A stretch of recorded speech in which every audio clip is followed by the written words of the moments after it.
Hi, I'm Ralph Rivas at ngayon ay pag-uusapan natin ang napakataas na presyo ng mga bilihin by the numbers.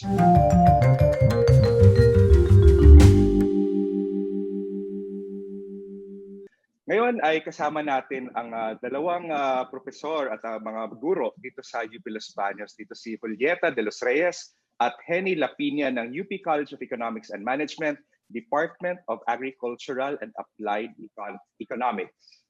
Hi, good day sa inyo. Now, I want to discuss about itong napakataas na presyo. Halimbawa, dito sa pork. We are on our third week dito sa pag-implement ng price ceiling. Yung price ceiling, of course, as we know, ito yung paglilimita ng presyo dahil umabot na sa over 400 pesos yung isang kilo ng pork. That's almost the same price of beef, which is definitely more expensive. So I want to hear your thoughts on this. How's the implementation so far? What are the issues? Napaka-timely nung iyong tanong and totoong-totoo naman na sobrang taas na ng ating presyo ng mga bilihin. Ako bilang nanay, nasi-shock din ako talaga, 'pag pumunta ako sa palengke. Parang ang presyo ng baboy kapareho na rin kapareho na rin nung baka, previously talaga namang ang laki ng price difference nila. So, parang big concern talaga yung malaking pagtaas ng presyo ng baboy at hindi lang ng baboy, pati ng manok, 'di ba? Kasi ang manok kasi ay ginagamit natin siyang pang-substitute doon sa baboy. Kasi yung baboy maraming sinasabi diyan na merong mga health concerns yung baboy. So maraming hindi kumakain ng baboy, kumakain sila ng manok. Pero ngayon kasi kahit yung parang hindi hindi sila wala silang big concern sa pagkain ng baboy, napipilitan sila na parang iwasan muna nila yung baboy. Kasi sobrang mahal na nga, and then nagshi-shift sila doon sa manok, pagkain ng manok. Na, kasi ang laki ng demand na rin sa manok, tumataas na rin yung presyo ng manok. So, parang saan ba talaga tayo pupunta?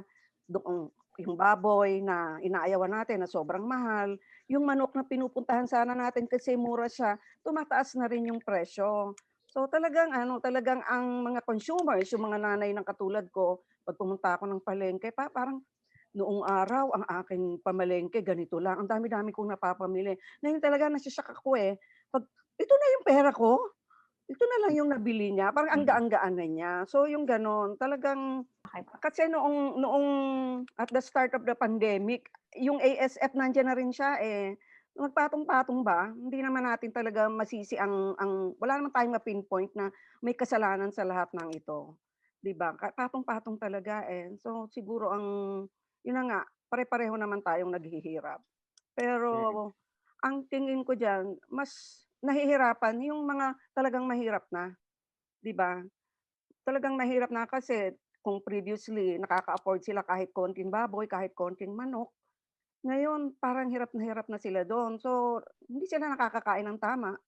'Pag hindi sila nakakain ng tama nung mga gano'n, yung protein, paano yung kanilang nutrition. So, dapat talaga tayo ay pare-pareho tayong kumbaga ay mag-isip at na humanap ng paraan, paano ba natin masusolusyunan yung pandemya, hindi lang yung pandemya na pinagdadaanan natin, kung hindi yan nga yung krisis natin diyaan sa mga presyo ng bilihin, hindi lang naman pork and chicken, pati yung vegetables, pati yung Mhm. sibuyas, pati yung bawang, practically lahat na, 'di ba? So, ang bigat-bigat talaga para sa atin.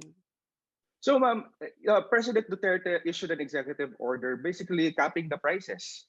Kasi napakataas ang presyo, set a limit. So, ano bang impact noon? Is that the best solution?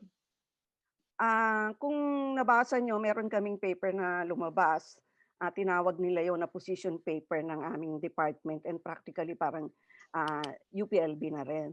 So sa amin kasi, sa academe, ang pinag-aaralan kasi namin diyan basically yung theories, Ano ba ang mga theories na nag-a-apply sa ating situation ngayon and ano siya, talagang, supply and demand pa rin talaga. So doon kung mababasa niyo dun sa position paper namin, we are recommending na hindi sana price ceiling or price cap ang inaano natin. Ang inaano namin diyan sana ay calibrated response. Bakit, parang hindi kami masyadong konporme doon sa price ceiling? Kasi yung price ceiling essentially 'pag tiningnan mo yun, ipinepeg siya doon sa ano, below doon sa tinatawag namin na equilibrium, yung equilibrium level ng prices na kung saan yung demand at saka yung supply ay magmi-meet sila. So below doon, kapagka below yun doon, may problema tayo diyan. Ang mga producers ng baboy, hindi sila magsu-supply. Yes. Maraming reasons kung bakit, pero ang nakikita namin na legitimate na reason kung bakit, yung kanilang maaaring yung kanilang production cost hindi baka hindi ma-cover Bukod sa production cost, yung transportation cost nila. Kasi 'di ba from the farm, ita-transport nila sa demand center.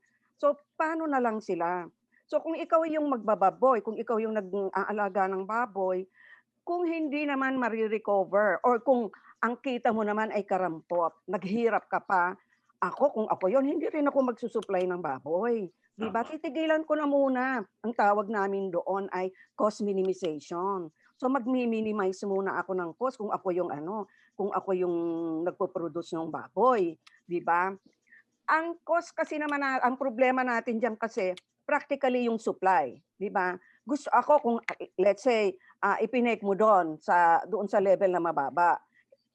Hindi ako magsusupply, pero kung halimbawa mayroon din naman na willing sana akong mag-supply.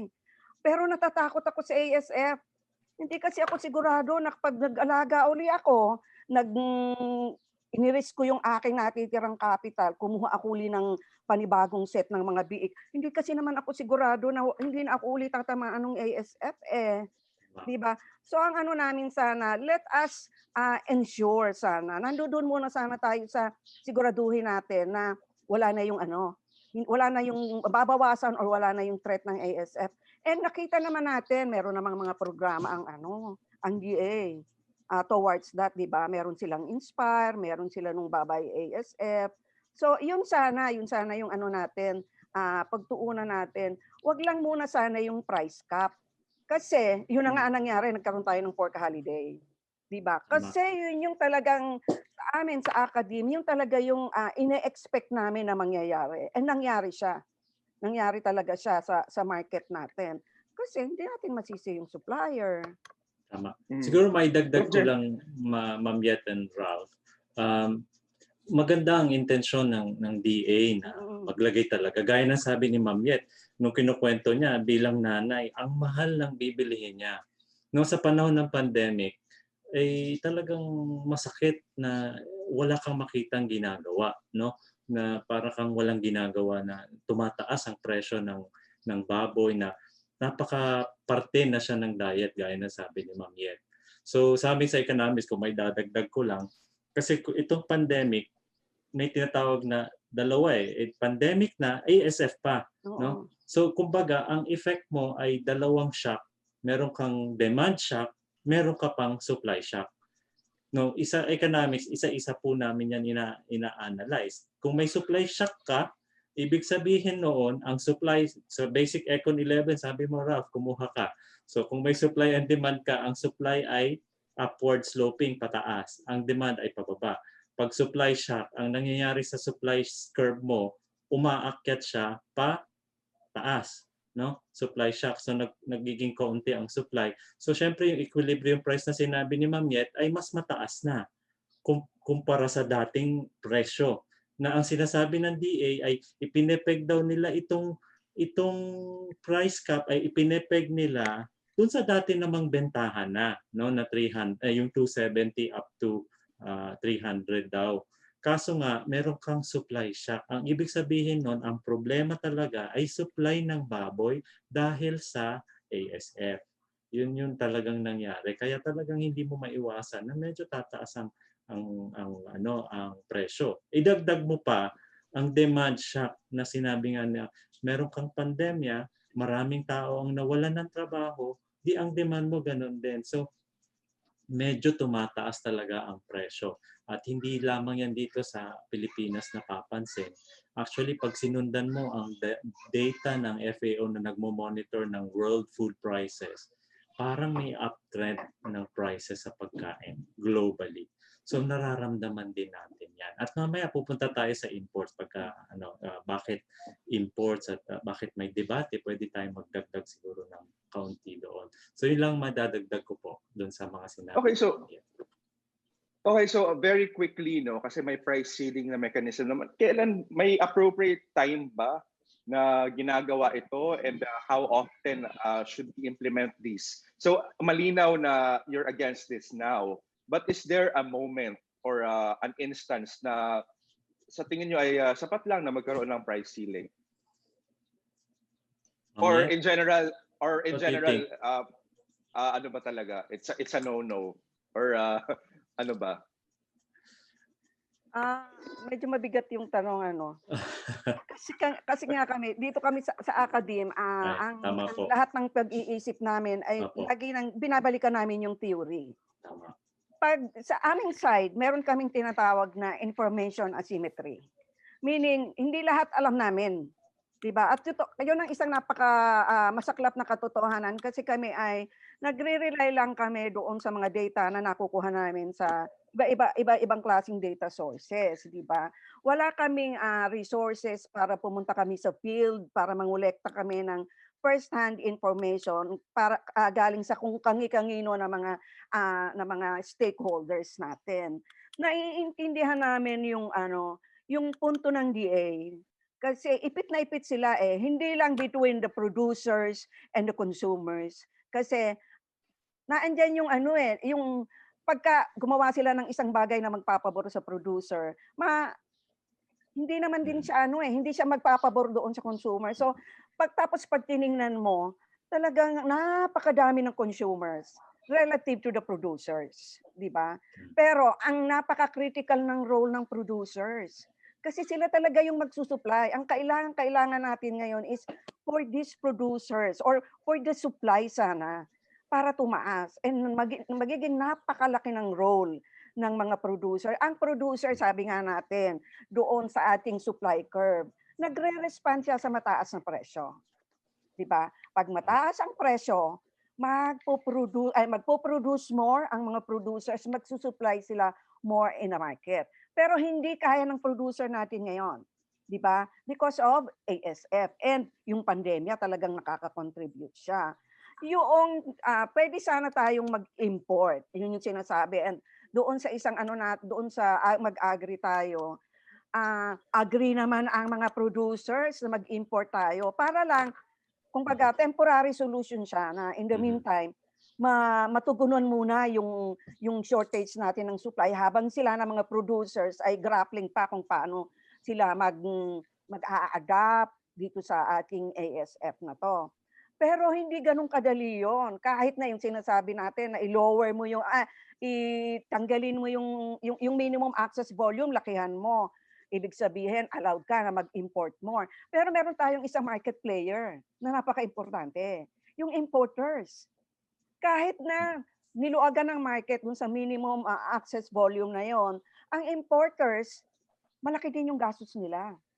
Hindi rin sila willing kaagad na mag-respond doon. And to think na napakamahal din ng cost of importation. Bakit? Generally, Jenny, correct me if I'm wrong, ang supply natin ay ng baboy ay nanggagaling saan?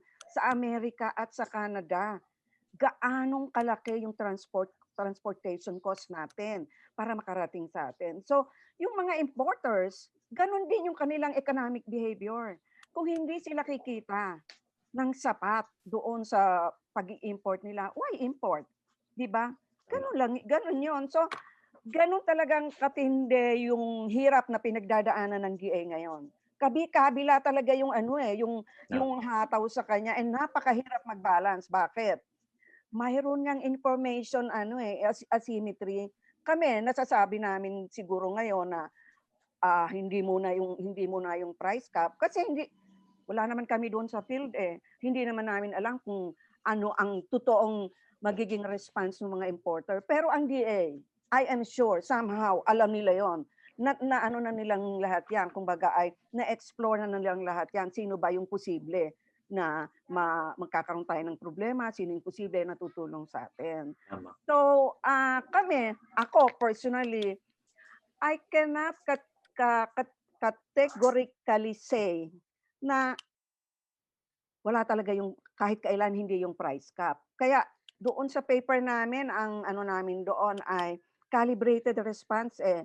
What we mean by calibrated response is yung parang magkakaroon ka ng chance sana na to collect real-time information para somehow yung susunod mo na follow-up action, medyo ano na siya, medyo attuned na siya doon sa existing na real situation. So, ako personally, yun ang ano ko doon. Siguro maidagdag ko, sa price cap, tama si Ma'am Yet, napakahirap talaga siya. Kahit tingnan natin ang history ng price cap is basically price control. Napakahirap ng price control na ang problema mo ay supply. Pero sa isang banda, syempre tempting siyang gamitin. May classic example sa amin sa economics. Pag tinignan mo yung literature, yung US fuel shortage noong 1970 sa panahon ni Nixon. Sa US yon. Ngayon, tumataas ang presyo ng fuel that time. Pero ang Kano, napakahilig sa fuel dahil mahilig sila sa sasakyan. So, ang ginawang response ay price control sa fuel. So, automatic ang nangyari talaga, fuel shortage.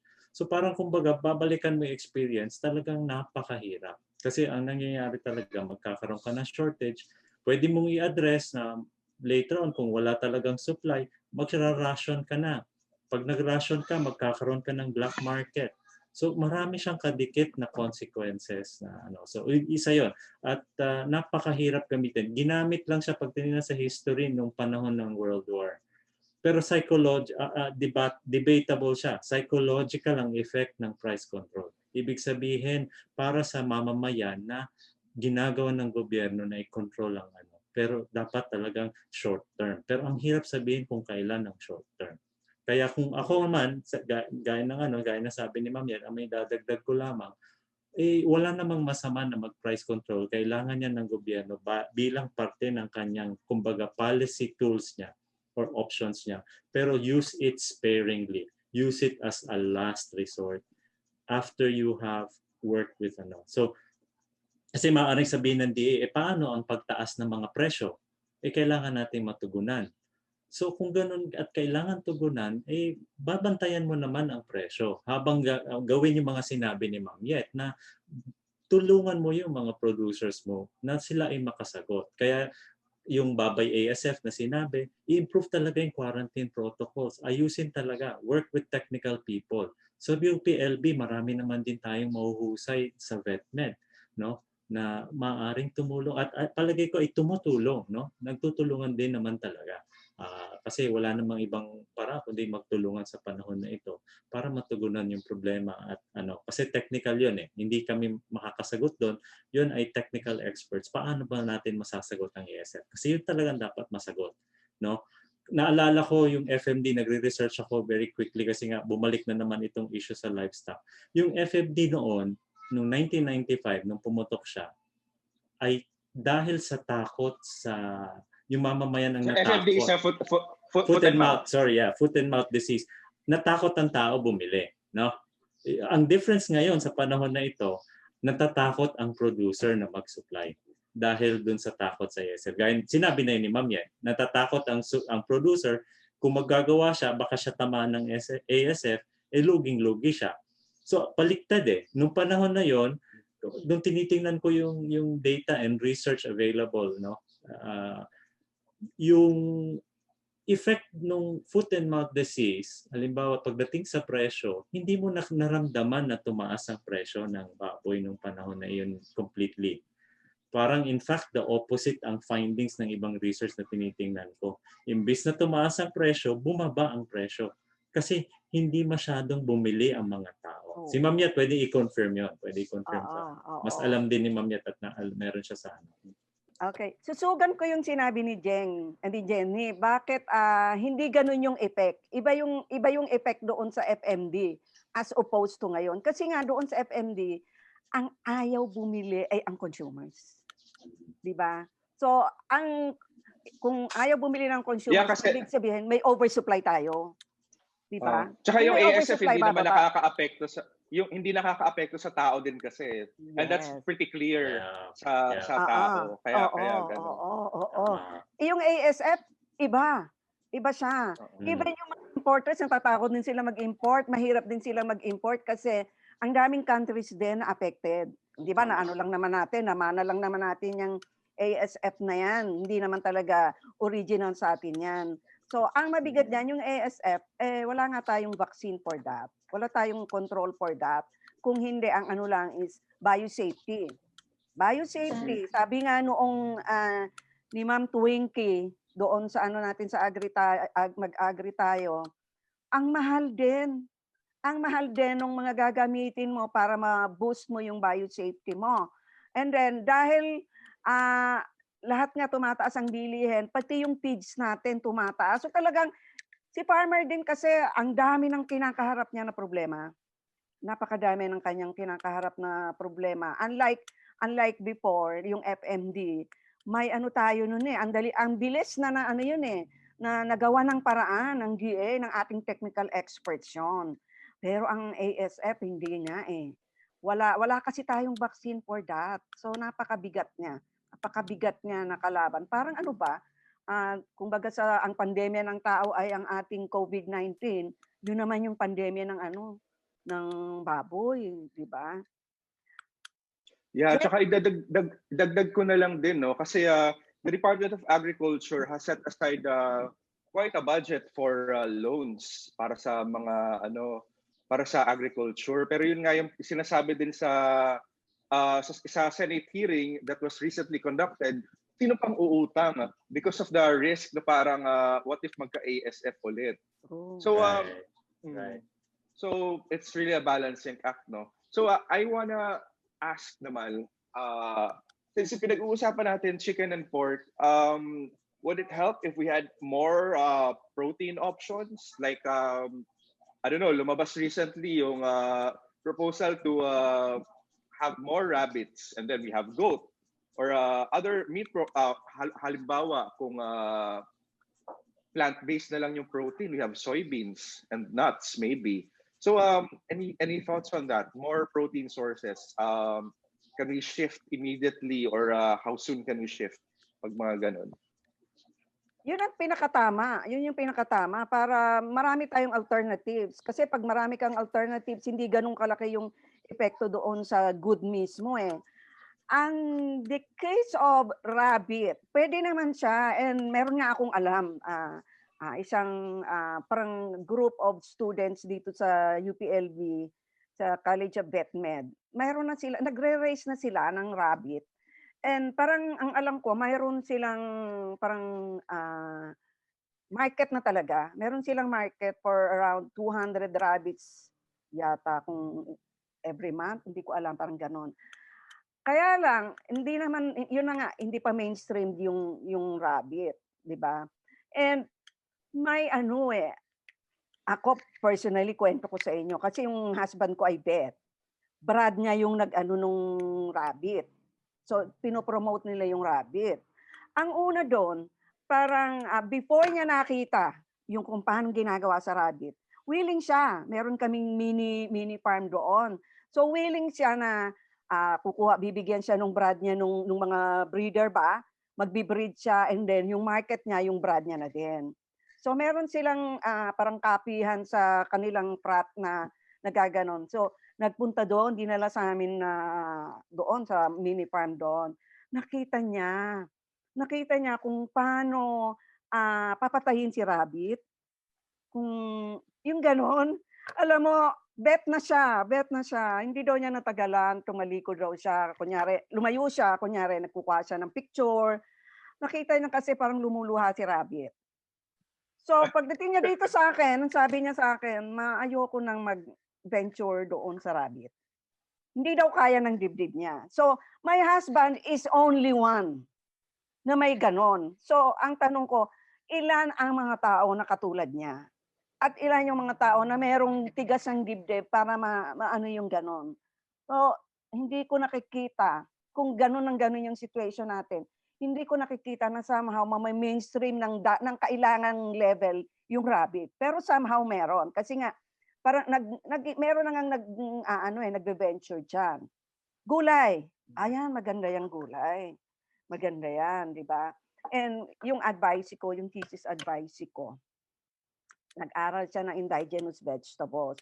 Yan yung mga saluyot, mga himbabao, yung gano'n na ano. Dati kasi ang thinking diyan ng mga tao ay pagkain ng mahirap. So ayaw nila kasi yan yung mga usong pagkain ng araw nakukuha mo lang sa backyard mo. Pero based doon sa study ng advice ko, nung thesis advice ko, iba na yung thinking ng tao ngayon. So ano na siya, as health food siya.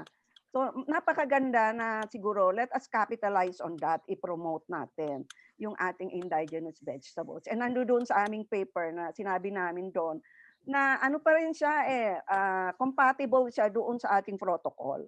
Na hindi ka na pupunta ng malayo sa market, sa public market.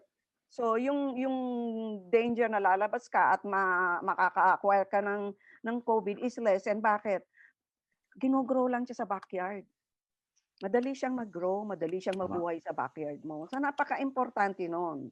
And marami na nga, di ba, meron na ang Burger King na plant-based na Yes. na burger. Okay naman din daw siya. Sabi ng mga anak ko, tinikman na nila. So maganda Right. yung yan. So do you think in the future, in the next coming years, going plant-based is most sustainable, most feasible way to go in our problems ngayon dito sa meat and protein sources? Gusto kong i-qualify. Hindi pwedeng kumbaga ay siya ay in place of noong ating animal protein sources. Kasi 'di ba, kulang naman din talaga Kulang na kulang ang ating animal protein sources. Dapat ay kasabay. Kumbaga ay ginogrow natin, sinusupport natin ang animal protein sources natin. Isabay natin itong plant protein sources natin. Para yun na nga, kung mangyari uli itong ganito, mayroong alternatives na mapupuntahan ng ating mga consumers. If I can add, yung sinasabi nating pag-transition sa ganong sitwasyon in the future, it will really take lots of time and effort on the part of government, on the part of society. Kasi yung part na sinabi ni Ma'am about yung kanyang asawa, that is very hard, yung sa rabbit. Ako ganun din I think you posted a picture on your Rappler article. And I retweeted that and I said, how can I do this? They're so adorable. So ang hirap na to get that mindset to go for that meat. It will take some time for us to do that, maybe even generations to shift. That's why it will take some time. Sa issue na yung meat, it's very hard to go away from pork for I think for two reasons. One, of course, the common thing is talagang sanay tayong kumain ng baboy. It's been going up and it's not gonna go away very quickly na hindi tayo mag-shift away from pork. Although it depends on research. Sabi nga ni Ma'am Yet, if we get a chance to research, we'll see the behavior of people, whether the tastes and preferences will be less. Like our department chair does not eat pork. Dati kumakain siya. He's shifted to a lot more of vegetables. So eventually nagbabago and based on past studies in other countries, the richer you become, you tend to shift to more healthy diets and vegetarian diets, for example. So may mga bagong pag-aaral, the Eat Lancet, we mentioned that in the article. They have a website, EAT. They released a study. Hindi pa tayo pumupunta sa aspeto na study na ganon, but we should, and we are on our part sa Department of Agricultural and Applied Economics, meron kaming bagong field na Food and Nutrition Economics. And it's relatively new, and what we want to study is in the Philippine context naman, like yung indigenous crops is a very good option, pero it will take some time. So these are on the society side, on the demand side, no? So it's the tastes and preferences. The other side, no, the second reason in my view is economic. Napakarami pa ring producers, gaya na sabi ni Ma'am Yet kanina, are engaged into livestock production. It has been I remember sitting in several forums before with the DA that the livestock industry is a bright spot in agriculture. It's really a bright spot. They've managed to survive with very little government support. In fact, yun yung maririnig mo minsan na hinaing sa ibang producers na hindi naman kami tinutulungan eh. No? Nung pagkabagsak ang presyo, masayang-masaya ang gobyerno, of course, and masaya ang society for affordable meat prices. But the reality when it comes to producers is, depende na lang kung at scale ka nag-produce. But if you didn't produce at scale, economies of scale na tinatawag namin, luging-lugi ka. No? That's may tinatawag kami sa AgDev na there's a lot of paradox in agricultural development. No? We say you often, so yun yung other side of it. So it's very difficult to just shift people into a different kind of source of living. So dalawa yan, no? So the demand side on the consumer taste and preferences, and second yung ganun nga na ano. So hindi mo naman alam kung kikita ka sa indigenous crops. So yeah, definitely. Well, this was so this was a very insightful conversation. Just some of my points that I want to raise. No, the economic team is really trying to tame inflation at this point. But remember, inflation figures don't show yung mga nagsasara na mga stalls because they don't sell. So that's an issue that na kailangan nating tutukan, no?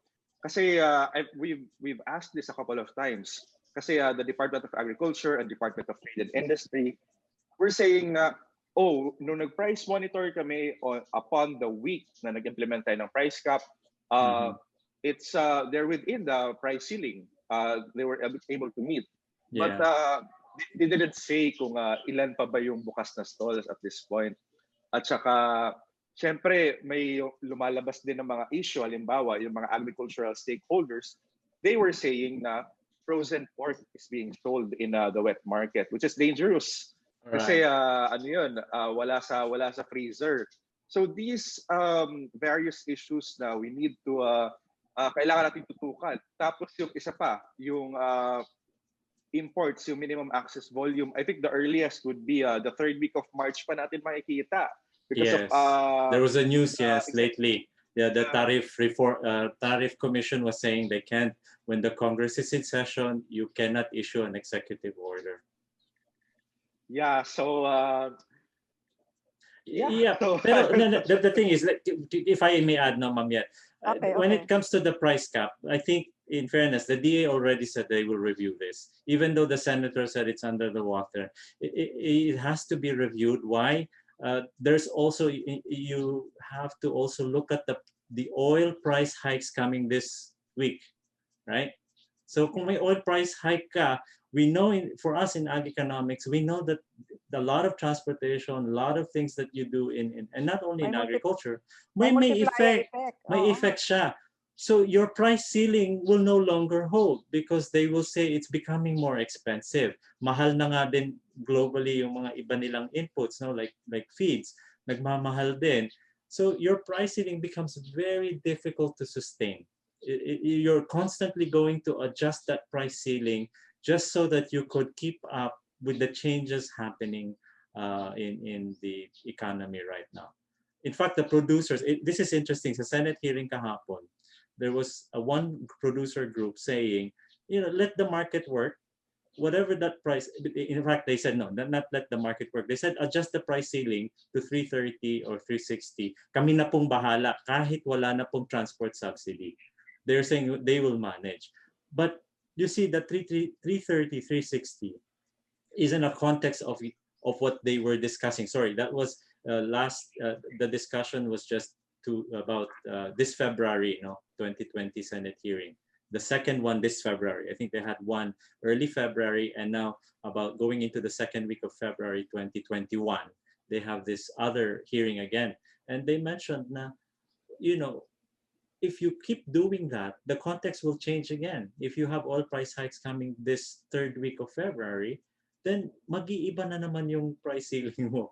So you're always going to change that.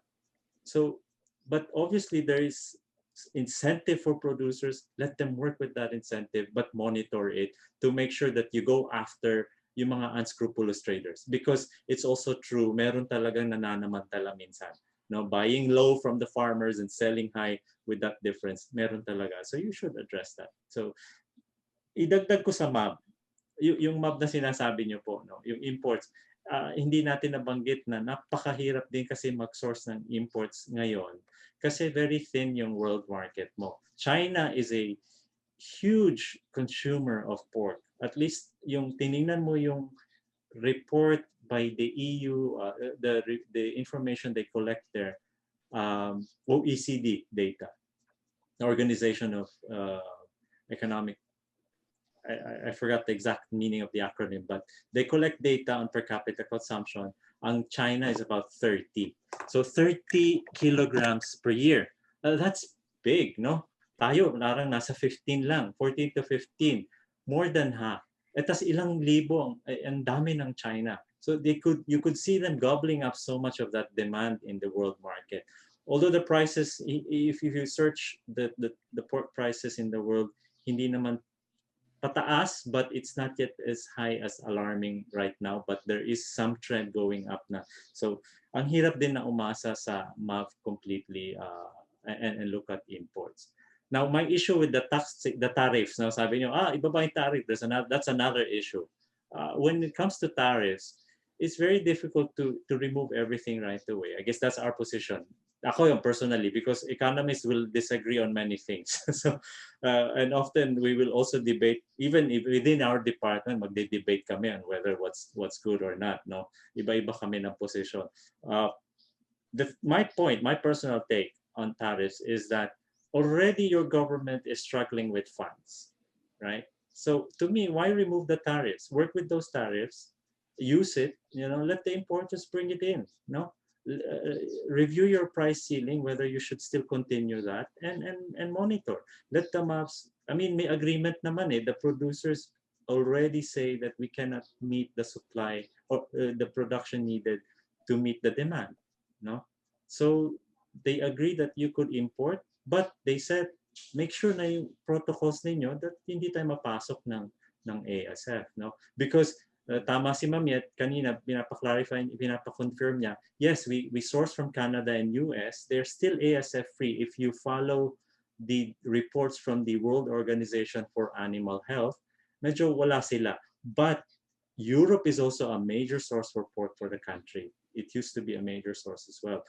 Meron nang nare-report sa Germany na pumapasok na ASF.